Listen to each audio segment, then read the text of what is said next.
entregue num saco de 2 quilos, pronto para o consumo, com o selo do governo, em ano eleitoral, com preço tabelado.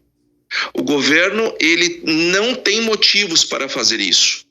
A própria Conab, não é a nossa opinião, é a Conab, no último levantamento mostrou. O Brasil deverá ter uma safra 670 mil toneladas superior à do ano passado, apesar das perdas de cerca de 200 mil toneladas, que é o que nós vamos perder no Rio Grande do Sul. Mas mesmo perdendo 200 mil, nós vamos colher 670 mil a mais do que no ano passado. Não tem falta de arroz. Eu, Antônio da Luz, da Farsul, pronunciando mais corretamente o nome. Mas então, Ana Amélia, eu preciso que você faça a sua análise como gaúcha, que conhece aquele estado, produção de arroz, e o que o governo está fazendo. Quando começou a enchente no Rio Grande do Sul, Valteno, 85% da safra de arroz já havia colhido. Eu assisti, inclusive, lá em Dom Pedrito, o Walter José Peter, que chegou a presidir a Federarroz, colhendo uma lavoura com 180 sacas por hectare, ou seja, uma alta produtividade. A lavoura de arroz do Rio Grande do Sul é altamente tecnificada, é um arroz irrigado. E a experiência e a expertise dos gaúchos no arroz, que é responsável no estado do Rio Grande do Sul por 75, 80%, eu diria 70% de toda a produção do arroz nacional. E ele também espalhou o arroz para os produtores e a experiência gaúcha para o Uruguai e para a Argentina. Muitos gaúchos que são produtores foram também investir nesses dois países. E o arroz de sequeiro do seu Goiás, o arroz de sequeiro, o arroz irrigado de sequeiro no Maranhão e outras regiões do país correspondem ao complemento para os 10,5 milhões de toneladas da produção e do consumo equilibrados.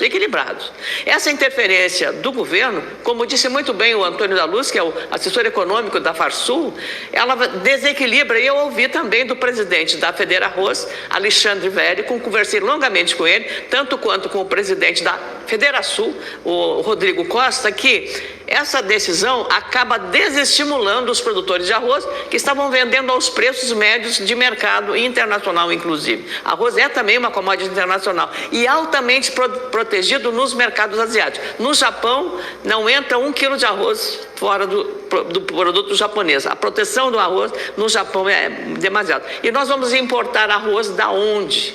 Nós vamos importar da Tailândia. Qual é o sistema social dos empregados que trabalham nessas lavouras? Qual é a garantia de assistência que eles têm? Quais são os comparativos, as comparações entre o que se exige aqui e lá para a produção? Ademais, os próprios produtores que conhecem bem essa realidade me disseram que as donas de casa, quando colocarem o arroz tailandês na panela, vão sentir a diferença. Porque o arroz produzido aqui no Brasil, e especialmente no Rio Grande do Sul, na Argentina e no Uruguai, é o melhor arroz do mundo. E mais um detalhe, Valteno. Como é que haverá controle de você colocar na gôndola de um supermercado de uma grande cidade, como Brasília, como Goiânia, como Porto Alegre, como qualquer cidade, Rio de Janeiro, São Paulo, como é que você vai controlar a venda desse arroz que está lá, uma propaganda do governo? Ele disse bem, é uma propaganda do governo. É muito difícil você fazer esse tipo de triagem, a não ser que ele faça. Agora, o grande problema nesse aspecto, lamentavelmente, eu, com todo respeito ao presidente da República, mas no dia que o presidente foi à televisão e disse: eu não vou deixar faltar arroz e feijão. Ninguém tinha falado que o Brasil estava correndo risco, Valtero, porque o problema está lá no Rio Grande do Sul. O Rio Grande do Sul não produz feijão. O feijão está aqui na Bahia, Irecê, que produz. O feijão está nessa outra região. Então, o feijão não tem problema. Falar em arroz e feijão, evidentemente, na mesma hora começou a especulação. Falei com uma colega jornalista, nossa amiga, quando o presidente disse, sabe o que ela fez? Ela foi no mercado e comprou arroz até dezembro para o consumo da casa dela. E feijão a mesma coisa.